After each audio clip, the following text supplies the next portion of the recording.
जय राम माधव कुंज बिहारी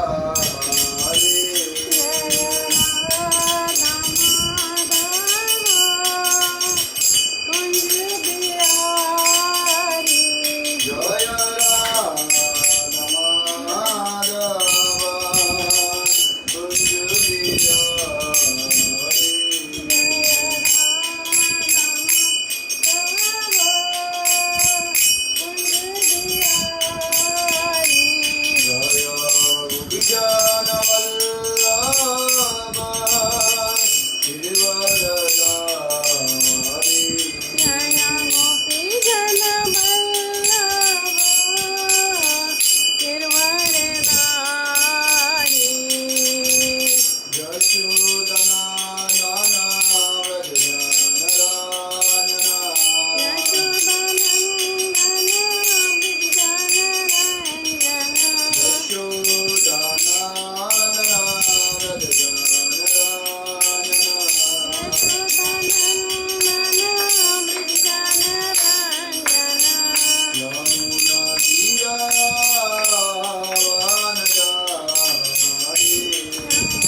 हरी हरी बोल।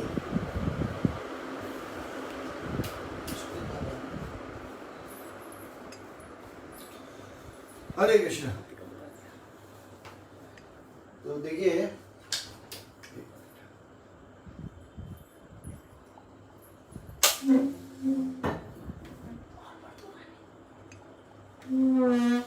लोग हाथ जोड़िए और मेरे साथ बोलिएगा।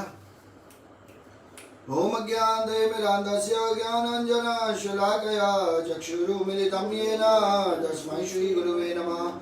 श्रीचैतन्य मनोभीष्टं स्थापितं येन भूतले स्वयं रूप कदा मह्यं ददाति स्वपदान्तिकं वन्देऽहं श्रीगुरु श्रीयुतापदकमलं श्रीगुरुवैष्णवांश श्रीरूपां साग्रजातां सगण रघुनाथान्वितं तं सजीवं साद्वैतं सार्वभूतं परिजनसहितं श्रीकृष्ण चैतन्यदेवं श्री राधा कृष्ण पादान सगण ललिता श्री विशाखान्वितांश।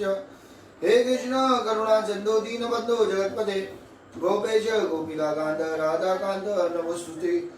तप्त कांचन गौरांगे श्री राधे वृंदावनेश्वरी विषयमानुसुते देवी प्रणमामि हरिप्रिये। वाञ्छाकल्पतरुभ्यश्च कृपा सिन्धुभ्यैव च पतितानां पावनेभ्यो वैष्णवेभ्यो नमो नमः। जय श्री कृष्ण चैतन्य प्रभु नित्यानंद श्री अद्वैत गदाधर शिवासादि गौर भक्तवृंद। हरे कृष्ण कृष्ण कृष्ण हरे हरे हरे राम राम राम हरे हरे। हरे कृष्ण। तो देखिए आज हम एक नया कथा शुरू करने जा रहे हैं। इसका नाम है भगवान श्री कृष्ण के द्वारका की कुछ लीलाएं। देखिए अधिकांश लोगों ने भगवान की वृंदावन की लीलाएं बहुत सुनी है। उन लीलाओं को सुनने में सबको आनंद भी बहुत आता है, पर द्वारका पास टाइम भी भगवान का एक बहुत ही मुख्य अंग है जो बहुत आनंद देता है। और इसके बारे में हम थोड़ी सी कथा करेंगे और देखेंगे कि भगवान ने वहाँ पे क्या क्या लीलाएं की, किस प्रकार से लीलाएं की है और कैसे भगवान की शादियां होती है। उस समय भगवान कौन से राक्षसों का वध करते हैं और इस तरह से भगवान आनंद करते हैं। पर शुरुआत करने से पहले हमको थोड़ा सा बैकग्राउंड में कि द्वारका नगरी बनी कैसे। उससे पहले भगवान जब मथुरा पहुंचते हैं वृंदावन से, तो उस सिचुएशन में होता क्या है, तो उसके बारे में थोड़ा सा चर्चा करते हैं और कथा को आगे बढ़ाते हैं। तो देखिए क्या होता है, जैसे हम सबको मालूम है कि भगवान कंस का वध कर देते हैं और वध करने के बाद जो भगवान श्री कृष्ण हैं वो क्या करते हैं, भगवान अपने जो पिताजी हैं, जो वसुदेव महाराज हैं और देवकी मैया हैं, इनको वहां से छुड़वा देते हैं। और जैसे ही जेल से छोड़ के बाहर आते हैं, इतना प्यार आता है इनको, और तब देवकी मैया आग्रह करते हैं कि भाई हमने तुम्हें उतना प्रेम नहीं दिया, तुम्हारे साथ उतना समय नहीं बिताया, और इस तरह से वार्तालाप होना शुरू होती है और तुम्हारे लिए हम कुछ भी नहीं कर पाए। तो तब वास्तविक रूप में जो भगवान श्री कृष्ण है वो कहते हैं कि देवकी मैया को कि आपने मुझे जन्म दिया, इसी चीज का मैं ऋण ही नहीं चुका सकता, आप समझिए। तो जो पालन की बात है वो तो बहुत दूर की। और दूसरा, आज अगर मेरे पिता मेरा जीवन नहीं बचाते, मुझे नंद महाराज के घर नहीं लेके जाते, वहां नहीं छोड़ते, तो मैं कैसे बचता। और इसी प्रकार से वो बोलते हैं कि कैसे कि जो रोहिणी मैया हैं उनको भी आप कैसे चतुराई से, वसुदेव महाराज को बोलते हैं कि कैसे चतुराई से आप उनको नंद महाराज के वहाँ छोड़ देते हैं, मतलब भिजवा देते हैं। तो ये सब तरह की चर्चा होती है, उनको बहुत प्रेम आता है। और इस बीच में क्या होता है, नंद महाराज जो होते हैं वो वहीं होते हैं, क्योंकि सभी जितने भी ग्वाल बाल थे सब आते हैं ना वहाँ पे। और जब सब आते हैं तो क्या होता है कि जब सब आ रहे होते हैं इधर, अब इन सबको भेजना, अब कैसे भेजें। तो नंद बाबा बहुत चिंता में होते हैं और वो ये सोचते हैं कि देखो जो बलराम हैं वो तो वसुदेव महाराज के पुत्र हैं। उस समय उनके मन में यही बात होती है और वो कहते हैं कि अब बलराम यहाँ रुक जाएगा, क्योंकि कृष्ण बलराम को नहीं छोड़ सकता और बलराम कृष्ण को नहीं छोड़ सकता, तो क्या ये दोनों यहीं रुक जाएंगे?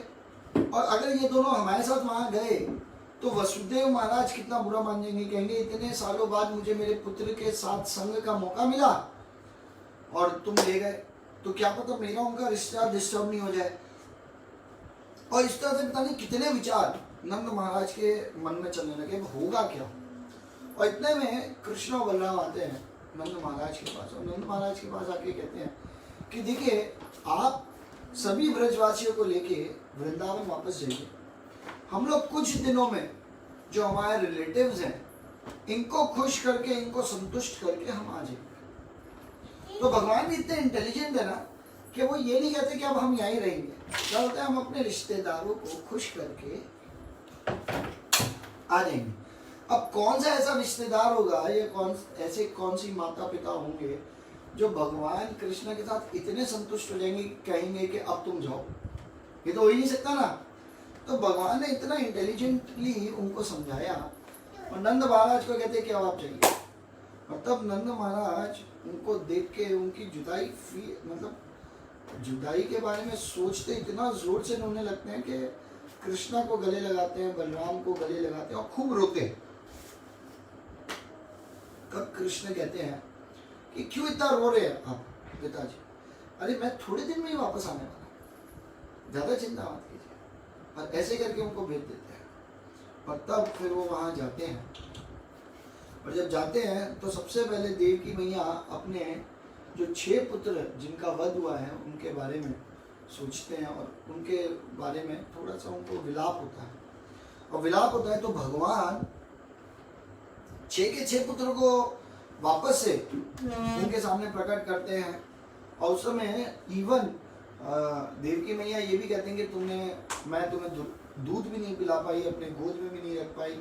तो तब भगवान खुद देवकी मैया का दूध पीते हैं जब वो इतना विलाप करते हैं। इस तरह से ये प्रेम का आदान प्रदान करते हैं। और जब इस प्रेम का आदान प्रदान कर रहे होते हैं तब वसुदेव महाराज कहते हैं कि देखो तुम यदु हो और यदुओं को अच्छी शिक्षा लेना बहुत जरूरी है।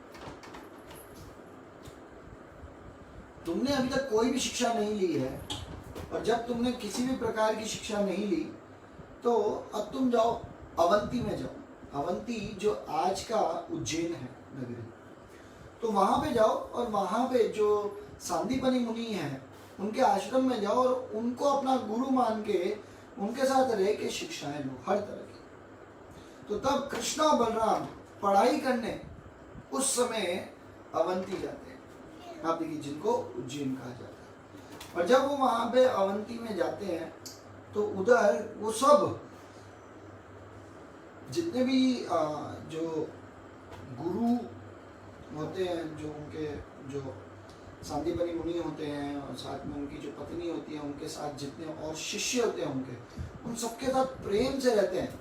इनफैक्ट एक जगह भी वो ये नहीं बताते कि हम राजा के पुत्र हैं या हम इतने महान हैं या मैं भगवान हूँ या मैंने इतने राक्षसों का वध किया, कुछ भी ऐसा नहीं। एकदम सिंपल उन सबके साथ ही रहते हैं। और तब जब उनके साथ रहते हैं इस प्रकार से उनकी एक विशेष मित्रता होती है भगवान कृष्ण की, और उनका नाम होता है सुदामा, जिनकी कथा भी हम देखते हैं कि उसके आगे एक नारायण गांव करके एक गांव था, वहां पे जंगल था और वहां पे जाके ये लकड़ी रोज तोड़ के लाते थे। और एक दिन की बात है कि जब बहुत जोर से बारिश होती है और लेट हो जाता है तब ये दोनों झाड़ पे चढ़ जाते हैं अलग अलग, और इनकी जो माता होती है वो इनको कुछ चने देती है खाने के लिए, और चने वो सुदामा सब खा जाते हैं। और भगवान को पता चल जाता है। भगवान पूछते भी है सुदामा से कि तुम खा रहे हो क्या कुछ? कहते नहीं मैं कुछ खा नहीं रहा, वो तो मुझे बारिश में भीगने के कारण ठंड लग रही है इसलिए मेरे दांत कपकपा रहे।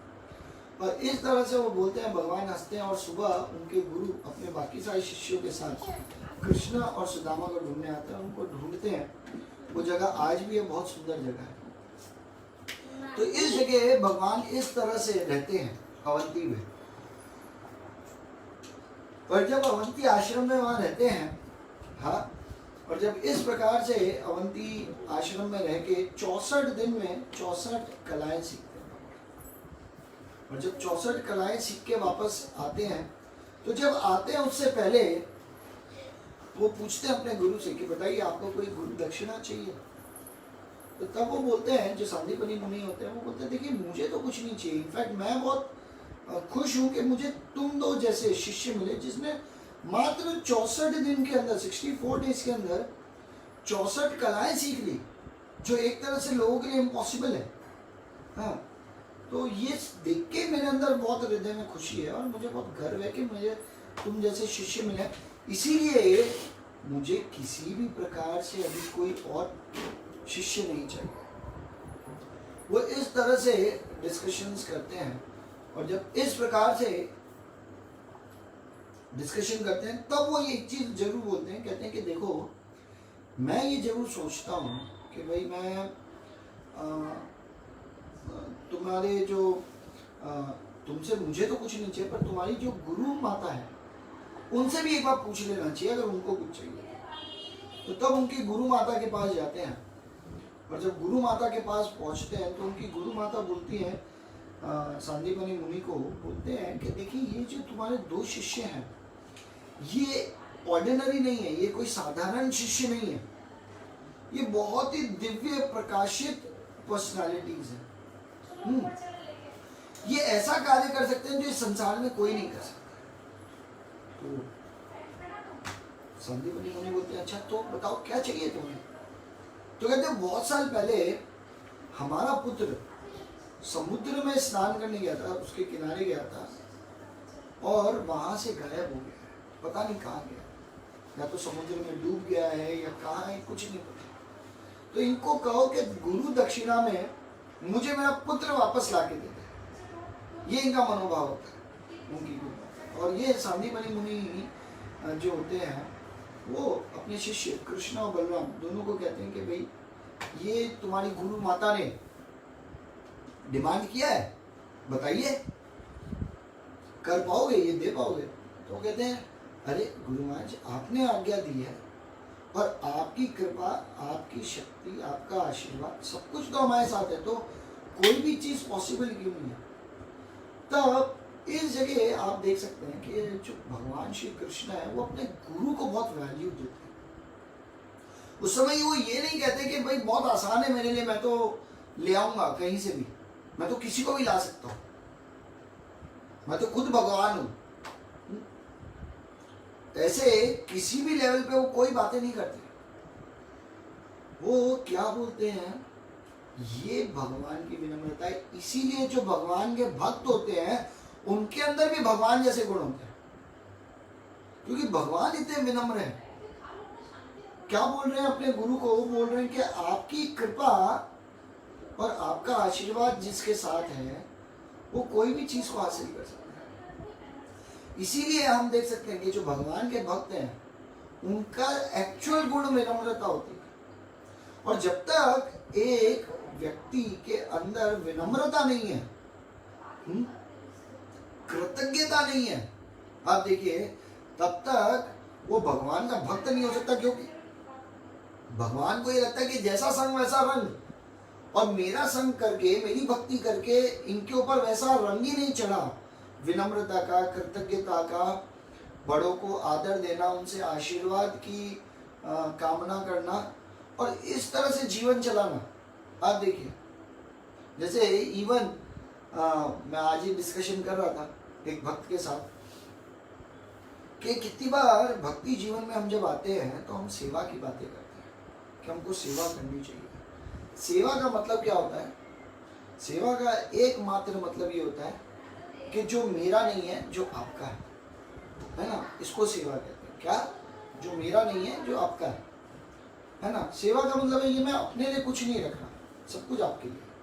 तो जब हम सेवा करते हैं तो हम विनम्रता से सेवा करते हैं, उससे अटैच कभी नहीं होते। पर कितनी बार क्या होता है, मुश्किल ये है कि हम अटैच हो जाते हैं अपनी सेवाओं से। लेक्चर देते देते अटैच हो जाते हैं, अरे ये सेवा है, ये मैं अपने लिए नहीं, ये देने के लिए करा जा रहा है। सेवा का मतलब होता है देना है, करना है कुछ सेवा। हाँ, क्यों? जिससे हमारे अंदर कृष्ण वाले गुण आए। विनम्रता है, कृतज्ञता है। आप देखिए लोगों से हम आशीर्वाद की कामना करें और इस प्रकार से मनोभाव, ये सेवा का मूड होना चाहिए। ये अटैचमेंट नहीं हो जाना चाहिए कि देखो मैं कितना अच्छा प्रवचन देता हूँ, मैं कितना अच्छा कीर्तन गाता हूँ, मैं कितने अच्छे से प्रसाद वितरण करता हूँ, मैं कितने अच्छे से बुक डिस्ट्रीब्यूशन करता हूँ, देखो मेरे अंदर कितना अच्छा ज्ञान है। अगर ये सारी अहंकार हम सबके अंदर आ गया तो भगवान कभी स्वीकार नहीं करेंगे। क्यों नहीं करेंगे? क्योंकि भगवान कहेंगे कि इसका मतलब तुम्हारे अंदर मेरा तो रंग चढ़ा ही नहीं। क्यों नहीं चढ़ा? क्योंकि जो मेरे गुण हैं, आप देखिए इवन जब आप देखिए, ऑल्दो हम इस चैप्टर को छूने नहीं वाले, पर जब भगवान पांडवों के साथ भी होते हैं और जब राजसूय यज्ञ करने वाले होते हैं, हाँ युधिष्ठिर महाराज, तो ये राजसूय यज्ञ में भगवान कृष्ण की सेवा क्या होती है? भगवान कृष्ण जितने भी ऋषि मुनि आते हैं, महान संत आते हैं, उनके चरण धोने की सेवा भगवान श्री कृष्ण करते हैं। और उस राज्य अभिषेक में जो सबसे श्रेष्ठ पुरुष के हिसाब से जिसकी पूजा होती है वो कृष्ण होते हैं। और तब शिशुपाल का वध होता है, वो आगे हम थोड़ा सा और लेंगे। पर कहने का तात्पर्य यह है कि भगवान क्या लेते हैं सेवा? चरण धोने का। ये भगवान का गुण है और भगवान उन्हीं को प्रेम करते हैं, उनसे ही अपना रिश्ता बनाते हैं जिनके अंदर भगवान जैसे गुण होते हैं। ये विनम्रता वाले, कृतज्ञता वाले, आप देखिए जब तक ये नहीं है। और इसके लिए सबसे ज्यादा इंपॉर्टेंट क्या है? सिंप्लिसिटी है। हम जितने सरल हो जाएंगे जीवन में, उतना जल्दी सारे अच्छे गुण आ जाएंगे। और जितना हम चतुर रहेंगे, जितना दोगले रहेंगे, उतना ही मुश्किल होगा हमें ये सारे जो अच्छे गुण हैं, सहनशीलता जैसे है, विनम्रता है, माफ करने की प्रवृत्ति है, प्रेम देने का है, आदर देना है, आप देखिए आशीर्वाद की याचना करना है। आप देखिए ये सारे जो गुण हैं, हाँ, ये सारे गुण कब आएंगे? जब व्यक्ति सरल बने। जब तक व्यक्ति सरल नहीं होगा तब तक उसके अंदर हो सकता है बाहरी दृष्टि से बहुत कुछ दिख जाए कि वाह इनका प्रवचन देखो, क्या प्रवचन देते हैं, ये देखो कीर्तन क्या गाते हैं, ये कितनी सारी डिस्ट्रीब्यूशन करते हैं, पर कहीं ना कहीं अहंकार आएगा ही आएगा। अगर सरलता नहीं हो तो अहंकार कभी आ जाएगा, मुझे ज्ञान बहुत है, हाँ, कभी अहंकार आ जाएगा, अलग अलग प्रकार के अहंकार आ जाते हैं। तो कहने का तात्पर्य ये है कि भगवान के अंदर ये गुण है। तो ये गुण जब आते हैं और भगवान अपने जो गुरु हैं उनको आशीर्वाद देके सबसे पहले समुद्र के पास जाते हैं और समुद्र जो देवता होते हैं उनको पुकारते हैं और समुद्र देवता को पुकारते हैं और कहते हैं कि जो मेरे गुरु का जो वो है, हाँ, बेटा है, उसको तुमने निगल लिया है, चुपचाप वापस कर दो, नहीं तो अगर मुझे क्रोध आया तो तुम बचोगे नहीं। और इस तरह से भगवान कृष्ण डायरेक्ट बोलते हैं। तब जो समुद्र देव हैं वो प्रकट होते हैं और जब समुद्र देव प्रकट होते हैं तो ये समुद्र देव क्या करते हैं? ये समुद्र देव, हाँ, पुकार मतलब भगवान के सामने हाथ जोड़ के आते हैं और भगवान को ये बोलते हैं कि देखिए आप समझने की कोशिश कीजिए, मैंने आपके जो गुरु के जो पुत्र हैं उनको मैंने नहीं लिया, पर हाँ मेरे समुद्र के अंदर एक राक्षस है जिसका नाम है पंचजन्य। तो ये जो पंचजन्य जो राक्षस है, इसने कुछ किया हो तो मुझे नहीं पता, आप देख लीजिए। और जैसे ही वो ये सुनते हैं तो भगवान कृष्ण बलराम जी को ऊपर रखते हैं और खुद नीचे तुरंत डुबकी मारते हैं, कूद जाते हैं समुद्र के पानी में और अंदर जाते हैं एकदम, जहां पे जो पंचजन्य जो राक्षस है उसको पूछते हैं और कहते हैं कि कहाँ है? वो कहते हैं मुझे क्या पता। तब भगवान को इतना गुस्सा आता है, उनका वध कर देते हैं। और जो पंचजन्य होता है, बताया जाता है, दो चीज बताई जाती है। एक कि वो जो थे वो शंख के स्वरूप में राक्षस थे, तो भगवान उसकी हड्डी लेते हैं जो शंख के स्वरूप में होते हैं और इस तरह से भगवान का जो शंख है उनको यहाँ से मिलता है, जिस शंख का नाम है पंचजन्य, है ना। जो पंचजन्य जो शंख है भगवान का, हम भगवद गीता जब पढ़ते हैं तो उसमें आता है कि भगवान ने अपना पंचजन्य शंख, हाँ, बजाया तो उसी प्रकार से हमें ये समझना होगा कि भगवान क्या करते हैं, भगवान अपना ये राक्षस का वध करके उसकी हड्डी ले आते हैं। और एक जगह ये भी है कि ये जो शंख था इस राक्षस के पेट में था, तो भगवान जब इसे फाड़ देते हैं तो इसके पेट में से ये शंख निकाल के, क्योंकि पंचजन्य के अंदर पेट से ये निकला है शंख, इसीलिए उनका नाम पंचजन्य है। तो इस प्रकार से जब वो आते हैं, और तभी भी अब दोनों जगह भगवान को उनके गुरु के पुत्र नहीं मिलते। कहाँ नहीं मिलते, ना यहाँ मिलते हैं, अब देखिए जो समुद्र के पास मिलते हैं और ना राक्षस के पास मिलते हैं। तो अब यहाँ से भगवान क्या करते हैं, वो यमराज के पास जाते हैं। और यमराज के पास जब जाते हैं तो यमराज को कहते हैं कि क्या तुम्हारे पास हमारे गुरु का पुत्र है? तो तब यमराज कहते हैं कि हाँ है। तो कहते ठीक है, मुझे वापस दे दो, मुझे अपने गुरु को उनको लौटाना है। और तब ये बात बोल के तुरंत यमराज पहले तो इतना खुश होते हैं, उनको उनकी स्तुतियां करते हैं काफी सारी, और तब बोलते हैं कि ये तो मेरा परम सौभाग्य है कि आप यहाँ आए। पर एक्चुअली भगवान अपना पंचजन्य शंख वहां बजाते हैं। और बताया जाता है कि उस समय जो नरक लोक में जो यातनाएं दी जाती हैं, वो यातनाओं का दर्द किसी को होता ही नहीं। उस समय जितने भी नरक के जो वासी होते हैं, वो जब वहां रह रहे होते हैं, तो उस समय जो भी यातना देते हैं तो भगवान का शंख सुनने मात्र से, क्योंकि भगवान यमराज को डायरेक्ट पुकारते नहीं है, यमराज के वहां जाके पहले शंख नाद करते हैं, और जैसे ही शंख नाद करते हैं तो यमराज भागते हुए आते हैं। अब देखिए भगवान से मिलने, और जैसे ही भगवान से मिलने आते हैं उस समय, तो तब क्योंकि भगवान ने खुद ने शंख बजाया है, तो जितने भी नरक हैं, हाँ, ये नरक के अंदर सब जो भी यातनाएं दे रहे थे, जो भी कष्ट दे रहे थे जीव को, वो कोई जीव को कुछ फर्क ही नहीं पड़ता, क्योंकि भगवान के शंख की आवाज सुनते सबने। आप देखिए, तो इसलिए उनको कोई फर्क ही नहीं पड़ता है, ये बताया गया नरक में। और तब वो उनका पुत्र लेते हैं, अपने गुरु का पुत्र को लेके, और अपने गुरु को दे देते हैं। और जैसे ही गुरु को देते हैं, तुरंत बहुत खुश हो जाते हैं उनके गुरु, और खूब सारा आशीर्वाद देते हैं और प्रेम देते हैं, और उसके साथ उनकी विदा करते हैं। और जब विदा करके जब भगवान कृष्ण वापस आते हैं मथुरा में, तो मथुरा में क्या करते हैं, उस समय राजा किसको बनाते हैं, भगवान जैसे ही अपने माता पिता के साथ, जो उग्रसेन महाराज है, जो कंस के पिता थे, जो सही में बहुत अच्छे भक्त थे भगवान के, और क्योंकि भगवान के बहुत अच्छे भक्त थे, तो इसीलिए राजा उग्रसेन महाराज को बनाते। और उसका कारण भी यह है क्योंकि ययाति महाराज ने शाप दिया होता है कि यदु कुल के कोई भी व्यक्ति उस समय क्या राजा नहीं बनेंगे। तो इसलिए भगवान जो इस समय उग्रसेन महाराज को राजा बनाते हैं। और फिर भी उग्रसेन महाराज कहते हैं ठीक है, आप मेरे को राजा बना रहे हैं भले बोलने के लिए, पर वास्तविक राजा तो आप ही हैं। ये उग्रसेन महाराज भगवान को बताते हैं, बोलते हैं भगवान के बारे में। और तब भगवान अपनी 2 प्रॉमिसेस पूरी करते हैं मथुरा में। एक, सबसे पहले जो त्रिविक्रा थी, आपको याद है जिसका नाम क्या था, हाँ कुब्जा, जिसको लोग कुब्जा कह के बुलाते थे।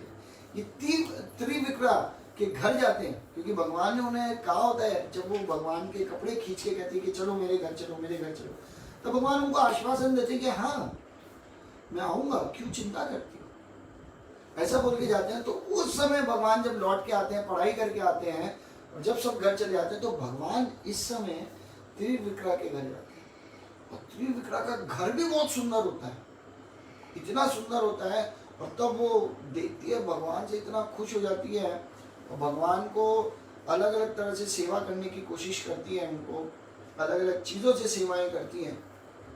और इस प्रकार से जब सेवाएं होती हैं, तो तब क्या होता है, वो भगवान कहते ठीक है, मैंने देखो अपना वचन पूरा किया, मैंने कहा था आऊँगा तो मैं आया। और जब वो जाने लगते हैं तो भगवान को मतलब इतनी बेचैन हो जाती, कहती है अरे आप आए और जा रहे हैं, आप कुछ महीने, कुछ दिन, कुछ साल मेरे साथ बिताइए। तो भगवान स्माइल देने लगते हैं, अरे अभी तो आने की बात हुई थी, मैं आ गया, और अब ये महीने साल की बातें कर रहे हैं, कुछ दिनों की बातें कर रहे हैं रहने के। तो भगवान कहते चिंता मत करो, मैं तो अब यहाँ ही हूँ। ऐसे बोलते हैं और वहां से निकल जाते हैं। और उसके बाद कहाँ जाते हैं? अक्रूर जी के पास जाते हैं। अक्रूर जी के पास जब जाते हैं तो तब क्या होता है कि जब अक्रूर जी के पास जब जाते हैं तो अक्रूर जी तो बाप रे, उनकी तो खुशी का ठिकाना ही नहीं होता।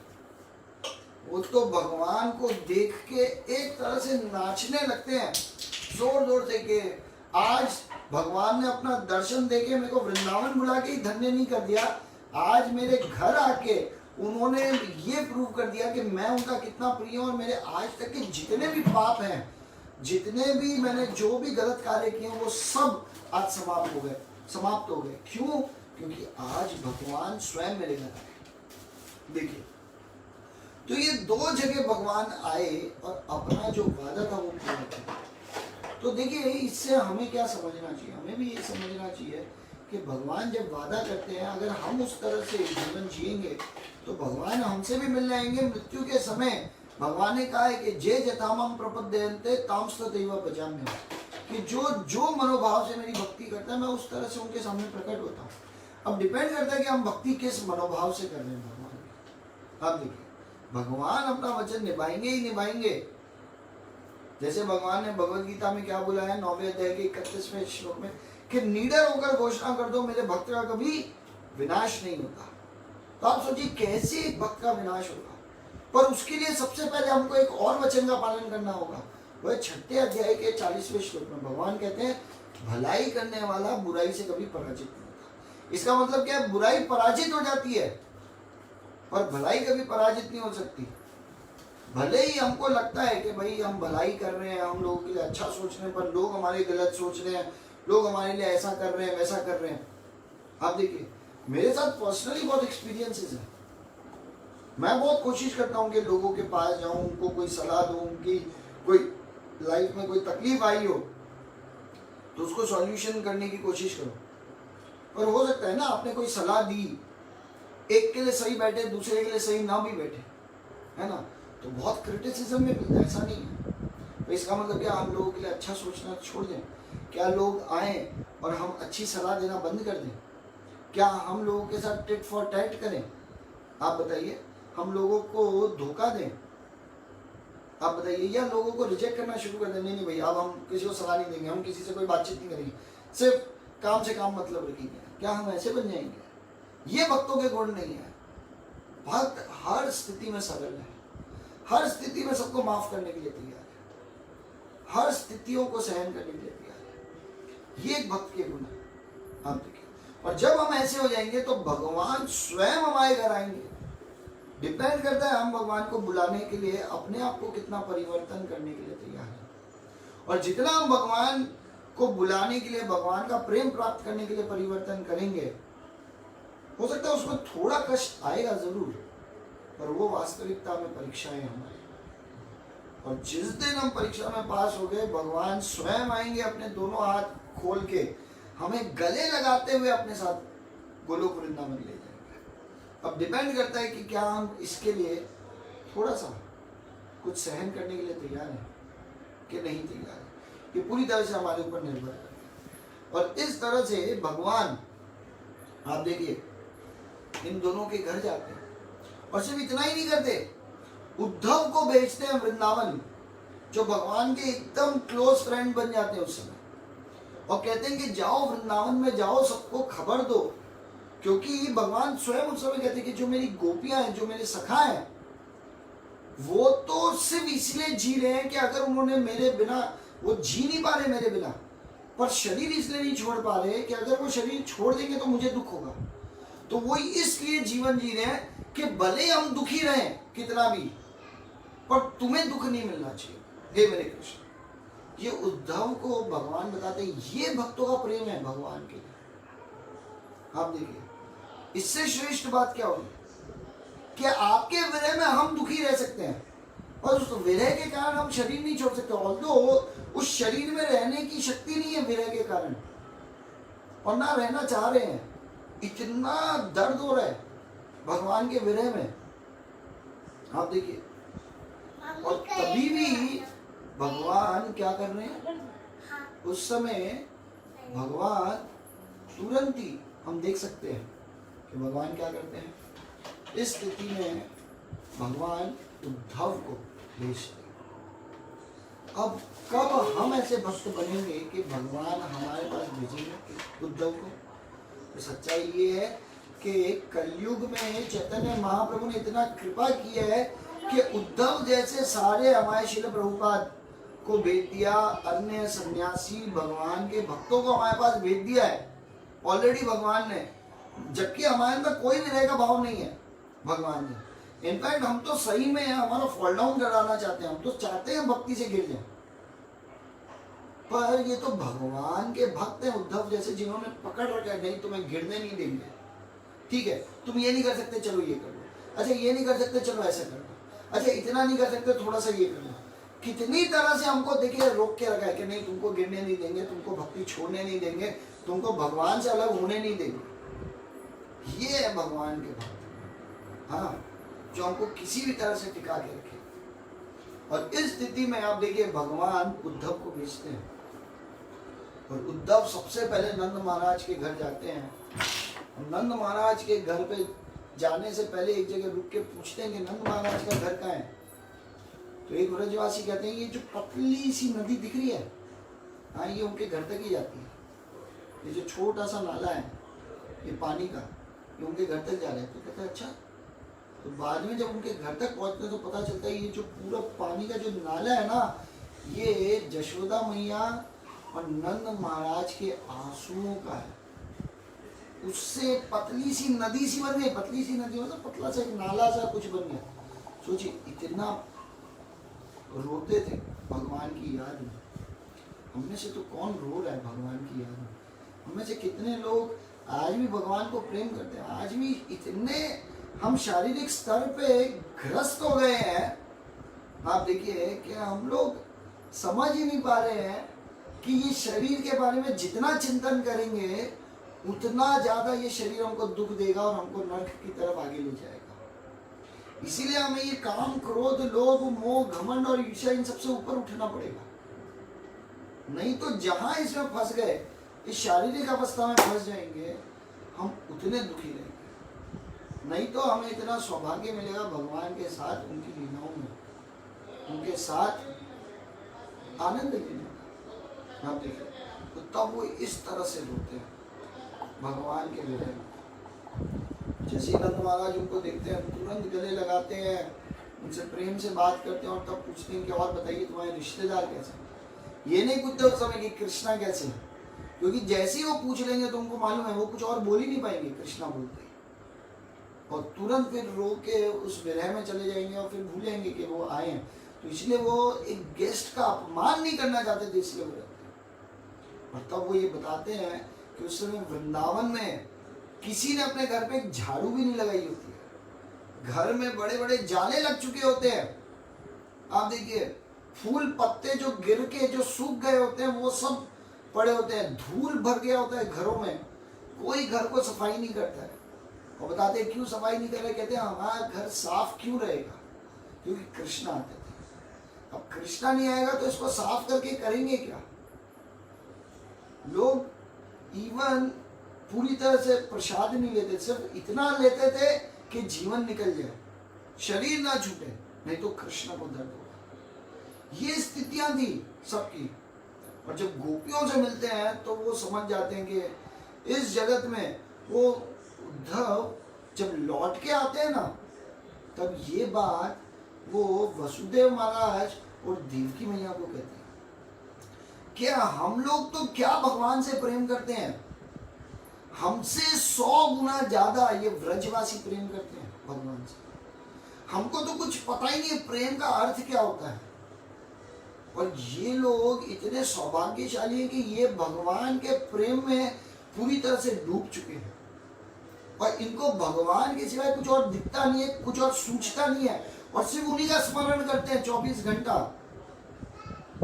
आप देखिए, और हम लोग ये साफ साफ उद्धव बोलते हैं उस समय नंद महाराज और देवकी मैया को, क्या हम कहाँ इतना प्रेम करते हैं, हम क्या याद कर रहे हैं भगवान को। आज हमें कुछ प्रेम नहीं है भगवान से जो व्रजवासियों को, वृंदावन वासियों को। इस तरह से उद्धव डायरेक्टली बोलते हैं, आप देखिए।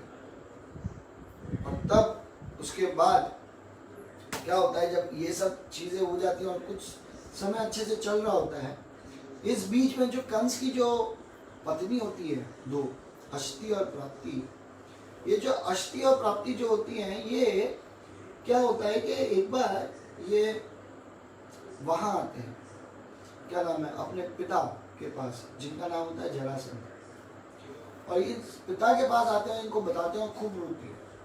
और तब जरासंध इतने गुस्से में आ जाते हैं, कहते हैं मैं कृष्ण बलराम जोड़ो पूरी यदुकुल को खत्म कर दूंगा। तो देखिए राक्षसी व्यक्ति जो होता है ना, वो ऐसा ही होता है।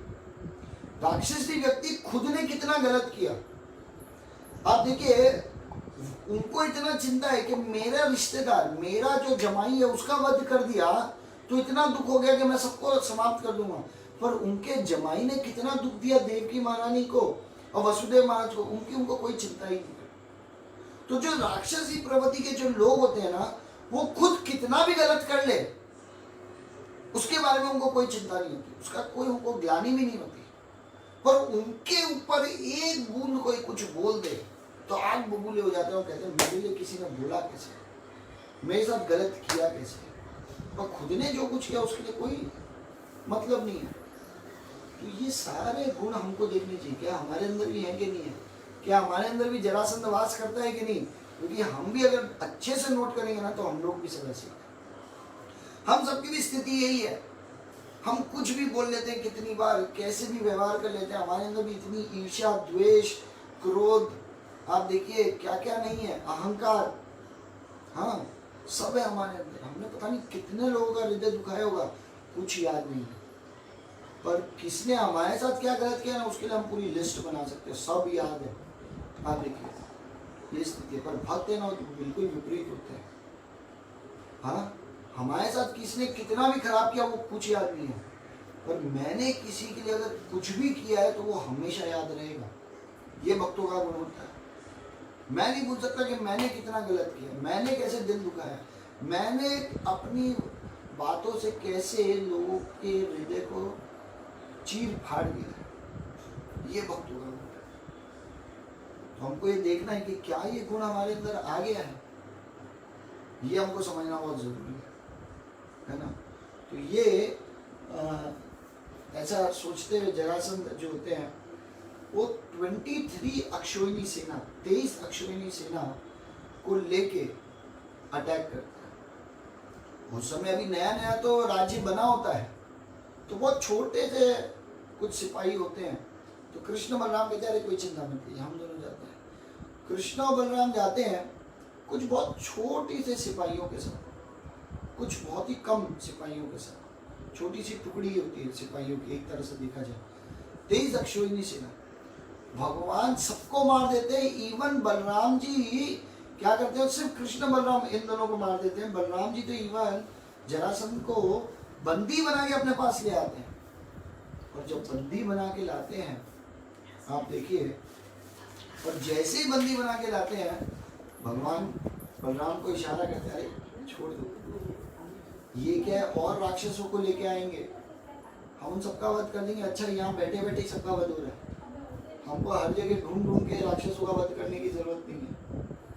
आप देखिए ये 23 अक्षोहिणी से, हाँ। और फिर जैसे ही वो आ जाते हैं तो तुरंत वन में जाने की कोशिश करते हैं कि अब मैं वन में जाऊंगा, हाँ मैं तो हार गया हूँ, और इस तरह से। पर उनके जो राक्षसी मित्र होते हैं तो उनको फिर मोटिवेट कर देते हैं जरासंध को, अरे क्यों हार गए, क्यों इतना डर रहे हो, क्यों इतना घबरा रहे हो, बिल्कुल कोई चिंता करने की जरूरत नहीं है, फिर वापस से लड़ेंगे हम, फिर हम आगे बढ़ेंगे। अरे एक बार वो ठीक है, जो भी तुम्हारे साथ हुआ हो सकता है वो ये देवी देवताओं की चाल होगी, जो उन्होंने उनको अलग से शक्ति दे दी होगी, ठीक है। हो सकता है तुम्हारा आज बुरा समय चल रहा हो सकता है तुम्हारे कोई बुरा पुराने कर्म होंगे, उसका फल तुम्हें मिल रहा हो। पर एक बार हार गए तो क्या इसका मतलब है तुम बार बार हारोगे। देखिए राक्षसी प्रवृत्ति वाले लोग ऐसे, वो भगवान को कभी भगवान मानेंगे नहीं, भक्त को कभी भक्त मानेंगे नहीं। आप देखिए किसी भी रूप में उनके लिए वही सर्वश्रेष्ठ है। वो हर चीज में बहाना दे देंगे, वो कुछ भी गलत कर दें तो बहाना रेडी है। पर दूसरे ने किया तो कभी सहन नहीं करेगी। तो इसी प्रकार से हमें ये समझना है। एक सबसे महत्वपूर्ण टीचिंग्स मैं देता हूँ, वैसे तो टाइम ऑलमोस्ट खत्म होने वाला है, पर एक शिक्षा देना बहुत जरूरी है कि देखिए जो राक्षसी प्रवृत्ति के लोग होते हैं ना, वो कैसे होते हैं, हम कितना भी गलत कर लेंगे, हाँ, पर हम माफ नहीं, हमें माफ कर देना चाहिए, हमारे बारे में किसी को कुछ नहीं बोलना चाहिए, हम तो साधु आदमी हैं, ऐसा सोचेंगे अपने बारे में। पर खुद के ऊपर किसी ने अगर बोल दिया तो उसको हम कभी नहीं छोड़ेंगे। तो हमको ये सोचना चाहिए कि अगर हम किसी को माफ नहीं कर रहे किसी की गलती के लिए, तो इसका मतलब तो हमारी गलती पे भी हमको माफ नहीं करना चाहिए कभी। सच्चाई है ना ये बात, ये समझना चाहिए। तो भक्त ऐसे होते हैं, ये मनोभाव भक्तों का होता है कि अगर मैं किसी को माफ नहीं कर सकता तो फिर मेरी भी गलतियों पे कभी मुझे माफ नहीं करना चाहिए। इसीलिए हमको बार बार अपने आप को टटोलना चाहिए और देखना चाहिए हम कितना ईर्ष्या कर रहे हैं लोगों से। हम आज भी कितना अपने अंदर क्रोध और द्वेष और ईर्ष्या लेके हृदय में कुछ लोगों के लिए बैठे। हम कुछ लोगों को देख के आज भी एकदम से गुस्से से लाल हो जाते हैं, इसका मतलब हमने उन्हें माफ नहीं किया। और माफ नहीं किया इसका मतलब क्या है? इसका मतलब ये है कि हमारी गलतियों पे भी हमको माफ नहीं करना चाहिए। ये हम डायरेक्टली इनडायरेक्टली किसको बता रहे हैं? यमराज को, देवताओं को, सबको बता रहे हैं संसार में कि मेरी गलती में माफ मत करना, क्योंकि मैं भी किसी को माफ नहीं करता उसकी गलतियों को। पर ऐसी स्थिति में क्या भगवान का प्रेम कभी मिलेगा? भगवान के कभी करीब आ पाएंगे? कभी भक्ति में टेस्ट का अनुभव होगा? कोई रस का अनुभव होगा? कभी नहीं। इसीलिए हमें ध्यान देना बहुत जरूरी है। और ऐसे जरासंध 17 बार आते हैं और 17 की 17 बार 23 अक्षौहिणी सेना को लेके आते हैं और भगवान सबको खत्म कर देते हैं। और 18वीं बार जब लास्ट बार आते हैं तो इस समय एक और राक्षस भी, हाँ, वो आते हैं जो कहा जाता है कि शिवजी जितने शक्तिशाली होते हैं, जिनका नाम होता है काल यवन। तो ये जो काल यवन होते हैं, ये काल यवन कौन है, बस मैं इनके बारे में बता देता हूँ जिससे कल हम और लेंगे, क्योंकि अभी हमारे पास 5-7 मिनट और है। तो ये जो काल यवन है, जो गर्ग मुनि है, इनके एक पुत्र होते हैं जिनका नाम होता है गर्गी। उनका भी नाम गर्गी होता है। गर्गाचार्य के जो गर्ग मुनि जो होते हैं, उनके बेटे का नाम गर्गी होता है। और एक बार कुछ यादव लोग जो होते हैं ना, वो उनका मजाक उड़ाते हैं, ऐसे किसी बात को उनको चला देते हैं।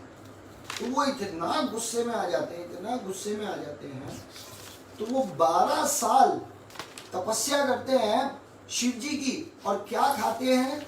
लोहे को पाउडर बना के उसका चूरा करके उसको सिर्फ खाते थे। अब देखो, अब भगवान शिव को इस तरह से 12 साल की तपस्या करते हैं, 12 साल तक। और जब शिव जी प्रकट होते हैं तो उनको कहते हैं कि काश मेरे पास एक पुत्र होता, तो पुत्र सब यादवों का ऐसा जवाब देता कि कोई उनको कुछ कर नहीं पाता। और तब शिव जी कहते हैं ठीक है, तथास्तु, तुम्हें एक ऐसा पुत्र होगा जो यादव उन्हें कुछ नहीं कर पाएंगे। और तब ये काल यवन जो होते हैं, वो इन गर्गी, जो गर्ग मुनि है, वो उनके दादाजी होते हैं, और ये काल यवन इनके पुत्र बनते हैं। और ये काल यवन है, इनसे यवन लोग का भाई जन्म शुरू होता है, जिनकी सोच सिर्फ अधर्म को फैलाने की होती है। तो इस तरह से इनका एक वंश शुरू होता है। और ये जो मलच्छयस और यावनस ऐसे करके नहीं बोलते हम लोग, ये वो है, ये काल यवन से पैदा हुआ इनकी है। तो इस समय ये जो काल यवन होते हैं, ये सोचते हैं कि मैं जाता हूँ और इन यादवों के साथ युद्ध करूँगा। तो उससे पहले नारद मुनि इनके पास आते हैं और नारद मुनि से ये काल यवन पूछते हैं कि संसार में सबसे शक्तिशाली व्यक्ति कौन है। तो तब वो बोलते हैं कि भाई कृष्ण, उनसे ऊपर कोई नहीं शक्तिशाली। तो कहते हैं मेरे को उनसे युद्ध करना है, क्योंकि मेरे अंदर भी शिवजी जितनी शक्ति है, इस तरह से, और वो भी आधार्मिक होते हैं। तो वो जाते हैं और लड़ने के लिए कृष्ण से जाते हैं। इस समय भगवान कृष्ण बलराम से कहते हैं कि देखो, एक तरफ से काल यवन हमारे ऊपर अटैक करेगा और एक तरफ से जरासंध हमारे ऊपर अटैक करेगा। तो दोनों तरफ से अगर अटैक होगा तो उसमें हो सकता है कि कुछ हमारे रिलेटिव्स को हानि हो सकती है ना। उनकी मृत्यु हो सकती है या कुछ हानि तो हो ही सकती है। इससे अच्छा है कि हमको ये मथुरा ही छोड़ के चले जाना चाहिए। और तो देखिए भगवान अगर चाहें तो किसी का कोई बाल बाका नहीं हो सकता, पर भगवान इन लीलाओं से अपने भक्तों को क्रेडिट देना चाहते हैं। आप देखिए तो तब भगवान के बलराम जी जो होते हैं वो मान जाते हैं और तब विश्वकर्मा को बुलाते हैं और एक द्वीप को भगवान प्रकट करते हैं और उस द्वीप का नाम होता है द्वारका। और उस द्वीप पे इस विश्वकर्मा को कहते हैं कि जाओ और पूरी एक सिटी, सोने की सिटी, गोल्ड की सिटी का निर्माण करो और रातों रात जब सब सो रहे होते हैं तो सबको नींद में ट्रांसफर कर देते हैं और अगले दिन सुबह सिर्फ कृष्ण और बलराम अकेले, जब काली अमन आते हैं तो उनके सामने अकेले आते हैं, आराम से आते हैं अकेले। और जब अकेले आते हैं तो काली अमन भी ऐसे कहते हैं कि जब तुम्हारे पास अस्त्र शस्त्र नहीं हो तो मैं भी तुम्हारे बिना अस्त्र शस्त्र के लड़ूंगा। अब भगवान लड़ नहीं सकते थे क्योंकि भगवान शिव ने उनको क्या वरदान दिया था कि यादव तुम्हारे सामने कभी लड़ नहीं पाए। तो इसीलिए भगवान शिव का खाली मान रखने के लिए भगवान कृष्ण जो होते हैं वो भागने लगते हैं और जो ये काली अमन है ये भगवान के पीछे भागते हैं। भगवान आराम से चल रहे एकदम और वो भाग रहे तेजी से, फिर भी भगवान को पकड़ नहीं पाता। अरे इस संसार में भगवान को कौन पकड़ पाता है? सिर्फ जो प्रेम से भगवान को याद करता है वो भगवान को पकड़ पाता है। बाकी जिसके अंदर प्रेम नहीं है वो भगवान को कहाँ पकड़ पाएगा? तो वो खूब तेजी लगाते हैं, खूब तेजी से भागते हैं और तब भगवान एक पर्वत पे चले जाते हैं और जैसे ही पर्वत पे जाते हैं उस पर्वत के अंदर एक मुचुकुंद करके एक राजा होते हैं जो सत्ययुग में देवताओं के लिए खूब लड़ाई की होती है उन्होंने, क्योंकि उनके पास कोई जनरल नहीं होता है, सेनापति नहीं होता है। और तब जब शिवजी और पार्वती जब शादी करके इनको कहते हैं कि आप दोनों शादी करके प्लीज बच्चा कीजिए और हमको एक सेनापति दीजिए, तब कार्तिकेय उनके जन्म लेते हैं और तब वो सेनापति बनते हैं। और तब ये जो मुचुकुंद होते हैं ये मुचुकुंद बोलते हैं अब मैं रिटायर्ड होना चाहता हूँ क्योंकि अब आपको सेनापति मिल गए हैं। तो इंद्र कहते हैं ठीक है आप कुछ वरदान मांगिए। कहते वरदान एक ही चीज मांगना चाहता हूँ कि अब मैं सोना चाहता हूँ और मुझे कोई भी ना उठाए क्योंकि अब मैं बहुत थक गया। जो भी मुझे उठाएगा उसको जैसे ही मैं देखूंगा वो जल के भस्म हो जाएगा, ये वो सोचते हैं। और ये वरदान मांगने का कारण भी होता है कि ये इंद्र जो है वो बार बार कभी भी आ जाएंगे, मुझे डिस्टर्ब कर देंगे, मेरे को कभी भी उठा देंगे। तो ऐसा वरदान इंद्र से ही ले लो कि इंद्र कभी मेरे पास ही ना आए। आप देखो तो इसीलिए वो ये वरदान मांगते हैं और जैसे ही ये वरदान मांगते हैं तो उस समय मुचुकुंद होते हैं और भगवान उनके ऊपर अपना गमछा बिछा देते हैं और तब खूब भागते भागते थक जाते हैं काली अमन और तब कहते हैं कि मुझे थका के तुम यहाँ पे आराम से सो रहे हो, और अपने पूरे जोर से उनको लात मारते हैं और मुचुकुंद एकदम से चौंक के उठते हैं और देखते हैं जैसे ही काली अमन को तो जल के भस्म हो जाता है। आप देखिए और तब मुचुकुंद अपने होश में आते हैं और तब देखते हैं मैंने किसका वध कर दिया। और तब भगवान प्रकट होते हैं उनके सामने। जैसे ही भगवान प्रकट होते हैं वो भगवान के चरणों में गिरते हैं और कहते हैं अरे आप ही तो हैं सब कुछ, आप ही भगवान है। भगवान कहते हैं तुम्हें कुछ चाहिए? तुमने एक राक्षस का वध किया है जो मेरे पीछे लगा था, इसलिए मैं खुश हो गया तुम्हें कुछ वरदान देना था। कहते मैं क्या वरदान मांगूंगा, आप ही मेरे सामने हैं, बस एक ही वरदान दीजिए कि आपको मैं कभी ना भूलूं और हमेशा आपके ध्यान में रहूं। तब भगवान कहते हैं ठीक है आप यहाँ से कहाँ जाओ, आप बद्री का आश्रम जाओ और वहाँ पे मैं नर नारायण रूप में वास करता हूँ, वहाँ जाके मेरा जप करो, मेरा ध्यान करो, तपस्या करो और उसके बाद एक दिन मैं तुम्हें अपने धाम वैकुंठ में तुम्हें बुलाऊंगा। और इस प्रकार से ये जो मुचुकुंद होते हैं इनको इस तरह से भगवान पूर्ण रूप से आशीर्वाद देते हैं। अब इस बीच में क्या होता है कि इस बीच में जरासंध भी आ जाते हैं। जरासंध को देख के भी भगवान दौड़ने लगते हैं। भगवान यहाँ नाम होता है रणछोड़। सोचिए जो रण से भाग जाता है ऐसे रणछोड़ की भी पूजा की जाती है ना। स्पेशली गुजरात में जो हमारा जगह है आनंद के आगे, क्या जगह का नाम है? डाकोर। इस डाकोर में भगवान को रणछोड़ नाम से पुकारा जाता है और उनकी सेवा की जाती है। सोचिए ऐसे है भगवान कि मन रण को भी छोड़ देते हैं तभी भी क्या होता है, उनको ग्लोरीज मिलती है और तब वो छोड़ के भागने लगते हैं। और जरासंध खूब हंसते हैं, कहते हैं अरे वाह इतना हंसते हैं कि अरे वाह ये तो मैं, हाँ कौन हूँ मैं इतना महान हूँ कि इवन भगवान के कृष्ण और बलराम ये मुझसे डर के भाग रहे हैं। और तब भगवान एक पहाड़ में चले जाते हैं और जब ये जरासंध उनको नहीं ढूंढ पाते तो आग लगा देते हैं उस पहाड़ को। और तब भगवान कूद के उस पहाड़ से द्वारका चले जाते हैं और जब ये आग लगती है तो जरासंध को लगता है कि भगवान कृष्ण और बलराम जल चुके हैं। आप पर ये जब जल चुके हैं इस तरह से देख के ये वापस लौट जाते हैं गर्भ में कि मैंने इन दोनों को मार दिया। इस प्रकार से भगवान द्वारका शिफ्ट होते हैं और उससे पहले सारे द्वारकावासी शिफ्ट हो चुके होते हैं। तो आज की कथा हम यहीं समाप्त करते हैं। कल फिर हम इसी समय मिलेंगे और इसी समय हम भगवान के अब द्वारका में भगवान क्या क्या करते हैं उसके बारे में थोड़ा सा चर्चा करेंगे। ये कथाएं भी बहुत सुंदर हैं। हम ये कथा सुनेंगे, देखते हैं जब तक हाँ मौका लगेगा। तो आप सब लोग आए, सुना मुझे, उसके लिए बहुत बहुत धन्यवाद। आशा करते हैं जल्द ही कल मिलेंगे। Thank you so much. Hare Krishna.